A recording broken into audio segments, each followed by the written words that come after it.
You are listening to Studio MacGyver's Dragon Ball and Video Game Podcast.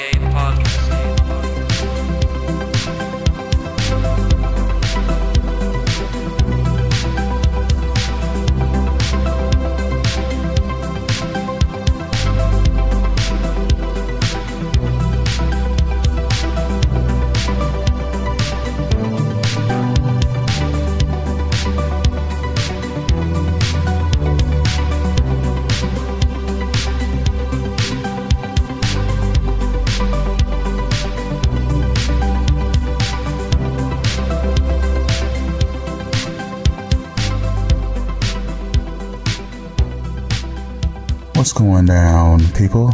It is your boy, once again, Studio MacGyver, and this is Studio MacGyver's Dragon Ball and Video Game Podcast. On today's episode, number 10, we're going to talk a little bit about episode 81 in the Dragon Ball Super series. Also, I want to talk about Zelda Breath of the Wild for a quick minute and what's been going on with that. And last but not least, I will get into one of my favorite games of the year so far, Horizon Zero Dawn. I've been playing it and I want to talk a little bit about that. So without further ado, let's jump in this. Let's start off with Dragon Ball Super episode 81. Just finished the episode not too long ago.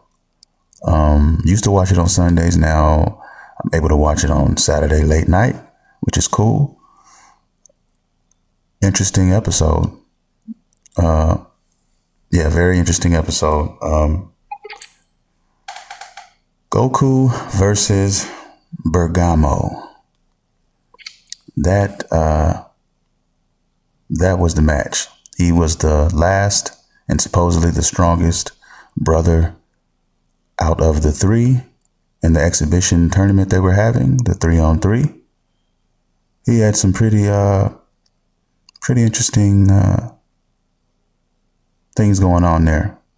His ability was basically like he had the power to take whatever you were throwing at him and I guess absorbing that, and in doing that, it made him grow in size and in power.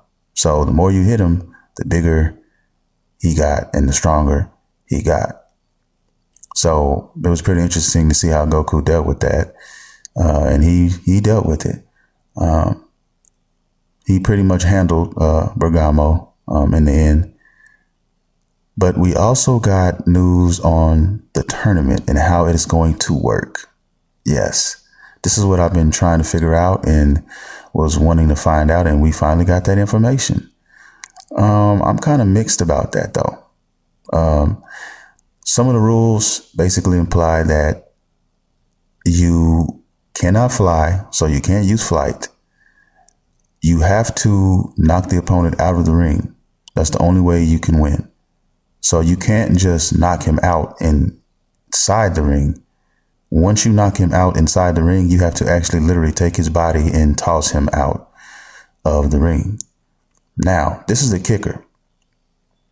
This right here got me kind of like, wow, okay. Because I was trying to figure out how the hell are you going to take 10 people from a chosen handful of universes and have them go against other universes? You know, that's going to be a long, drawn out process. Then they hit us with the whammy.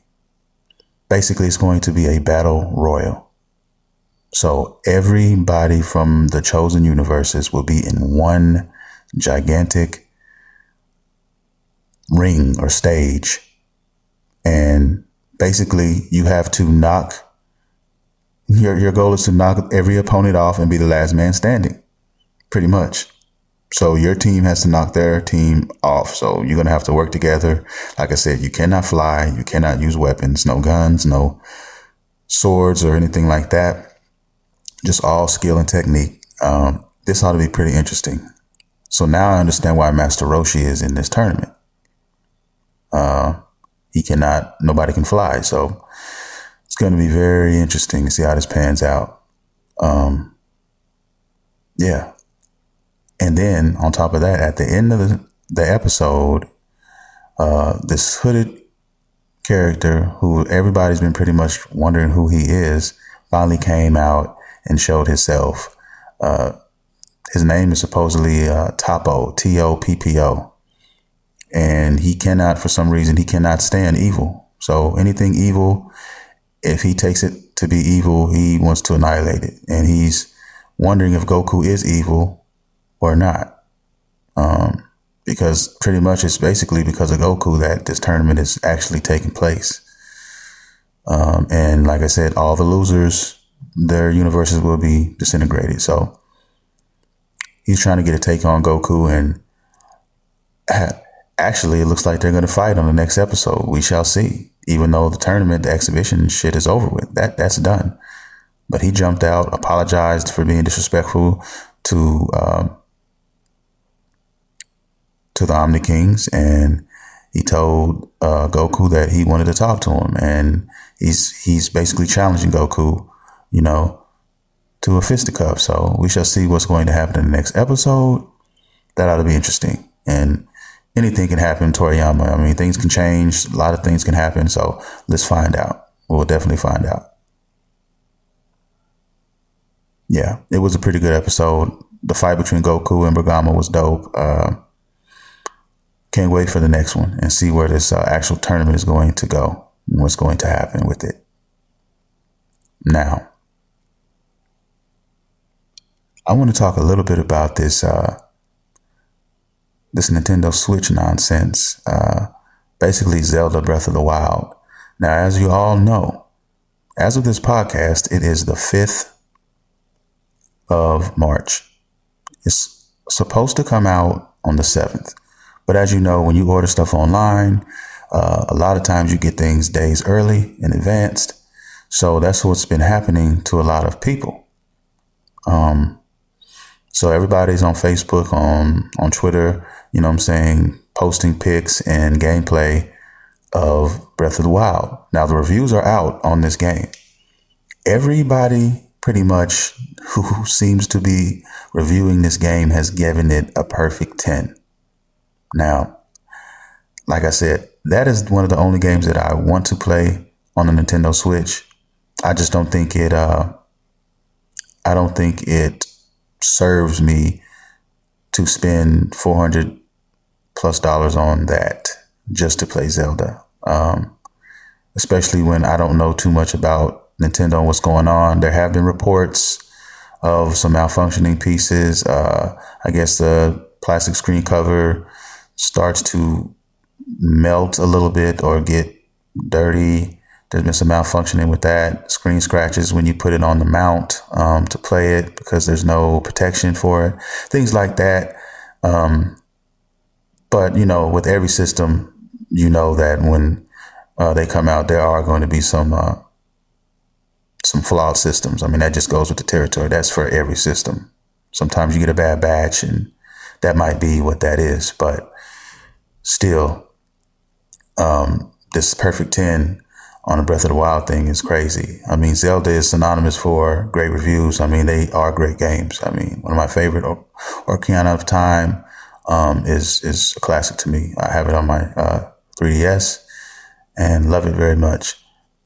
But I don't know, man. I kind of want to play it, but like I said, I'm just going to hold back and wait, and I'm going to see where Nintendo goes with this whole thing that's going on here. Because like I said earlier in another podcast, Nintendo has some things they need to do to prove to me that, they can get my money. A lot of the Nintendo fanboys and girls are, eating this up right now. Like I said, anytime a new system comes out, there's going to be a great amount of day one purchases. I mean, that's just how it goes. Now it's time for me to get my popcorn, take a seat, give me something to drink, and sit back and watch this whole thing unfold. I want to find out what's going to happen next. With the software, with even the hardware, I want to see what Nintendo's going to do. And that's going to define what I choose to do as far as purchasing another system. because, everything will come to the light in due time with that. So as far as the third party developers and their relationships with Nintendo, as far as, what's actually coming out and what Nintendo is actually planning to do with this system and how everything works from online play to everything. So far, from what I've heard and read and know, it's not looking too pretty right now. But there's a lot of people who have faith and are still trying to hold on to that hope that Nintendo will prosper through this scenario.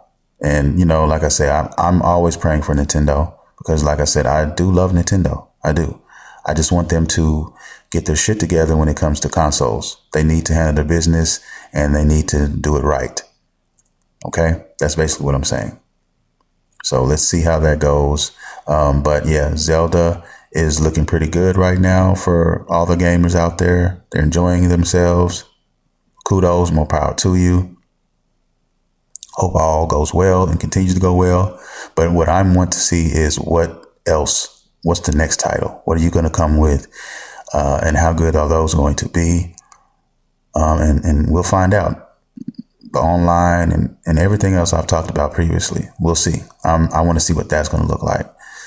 So 6 months, 9 months from now, I could be making a Switch purchase. But like I said, I need to make sure everything is copacetic first. Yeah, but on that's my Nintendo tidbit, and I think we're going to end that Nintendo talk right there. Okay, now I want to talk a little bit about Horizon Zero Dawn. I just have to say that I've been playing it for I want to say going on about 30 hours right now, and I am loving every second of it. As a matter of fact, after I get through recording this podcast, I'm going to 7-Eleven. I'm going to grab an energy drink, and I'm coming back, and I'm going to pull another all-nighter with this game. Now, I'm not reviewing this game, and most people who review games, especially something like this, they have to play through the story, and the story mode is probably 35, 45 hours probably, if you play through that. Me personally, I like to play games like this, very methodical. I take my time. I do all the side quests. I try to do and experience everything I can in games like this, especially if it's a great game and you loving the game. I mean, that's how you're supposed to play the game. So that's how I'm doing it. Loving it, loving it, loving it. Just everything from the graphics to the story thus far, the characters in the game, trying to find out what exactly is going on in this world that we're living in and we're playing in. It's just beautiful. It's so rich. The animals, or the machines, if you will, they are impeccable, beautifully designed, smartly designed. Just the combat in this game is, man, hands down, one of the best in a open world RPG like this. It's great, man. I literally have had no sleep. I might have had 3.5 hours of sleep in the last 24 hours this weekend because I've been doing nothing but playing this. I have been slacking on everything else, my guitar lessons, everything. My schedule has been a little bit turned upside down because of this title, and in a good way, though. And also it's a great game to play while you buying your time, because we all know that in a few weeks, Mass Effect is coming out. Really, not even a few weeks. I will say about 2 weeks and a couple days. So yeah, it's coming. It's right around that corner, guys. The new Mass Effect game for the new console system. Let's get into it. That'll be another podcast, but yeah. But I am so proud, extremely proud to be a PS4 owner right now. They are coming hard, and they are not stopping. Their first party games, man, are second to none. And that is why you must own a PS4. Okay, Nintendo, you got Zelda, and we all love Zelda. But what else are you going to give us? Okay, what else are you going to give us? Because you didn't give them,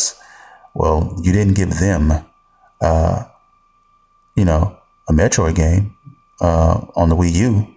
You let that whole life cycle go without doing a Metroid game. So hopefully you guys learn from your mistakes and take notes. Okay, take some notes for your consoles because you need it right now. But PS4 owners, rejoice, relax. You have nothing to worry about. Just sit on your butts and ride the wave of great games here now and to come. Because there's still so many great titles that I have not even had time to play yet. And that's another thing that excites me. By the time I get to those, the price will have come down and it'll make it even better. So, just had to give you guys my 2 cents so far on Horizon Zero Dawn without giving out any spoilers. Like I said, I'm still early on in the game. Been playing for hours, but I'm still early in the game because the way I like to play, I love my side quests. So with that being said, I'm not going to spoil any of the story for you guys. I'm just going to tell you to please pick this game up, rent it. I don't give a fuck. Just play it. If you have a PS4 and you don't play this and you don't have this, you're smoking sherm sticks. Okay. I don't even know what else to say. There's nothing else I can say. But I'm really enjoying it. And you guys, so far, I give it a 9.5. It's a 9.5 right now for me. So, I really don't give perfect scores. I mean, there's always something in the game. But there are those occasional ones, but this is damn near close, and it could change. It could go up 5 points. It might hit a 9.7 or something, when I finish. But right now it is a strong 9.5. It's not going to drop below that. If anything, it will probably go up, if any. So yeah, please pick this up. Please experience this. And I will definitely on another podcast talk about the game more as I get closer and closer to the end and finishing it. So yeah, man, on that note, that's pretty much my show for today, guys. If you want a question, if you want to leave a comment, hey, don't be afraid. Hit your boy at Studio MacGyver on Twitter or email me at studiomacgyvermusic with a K at yahoo.com. Once again, you've been listening to Studio MacGyver's Dragon Ball and Video Game Podcast. See you next time.